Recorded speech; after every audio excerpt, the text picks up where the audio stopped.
Pour cela, chaque poussin doit passer au minimum 1 heure par jour pendant 1 semaine au contact du petit robot.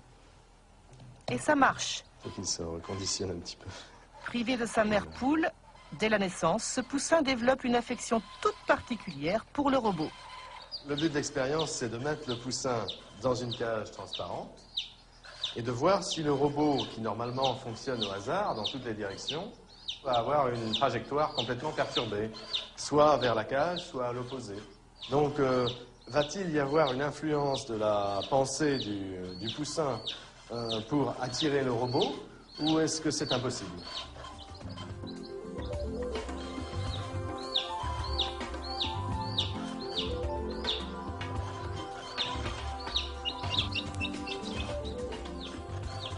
Pour chaque expérience, la trajectoire du robot s'inscrit sur une feuille témoin.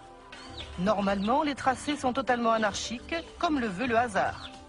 Mais là, on dirait que le robot sait où il va. Pendant 20 minutes, il s'approche doucement mais sûrement de la cage, comme s'il répondait aux appels désespérés du poussin. Apparemment, la volonté du petit oiseau a brisé la loi du hasard.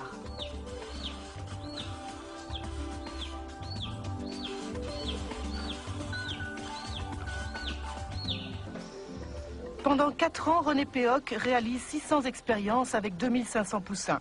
Tout à fait impressionnant, comme celui-ci, vous voyez, où le robot est parti du centre et allé directement dans le coin où se trouvait la cage du poussin. Donc des tracés de ce genre, on en a en pagaille.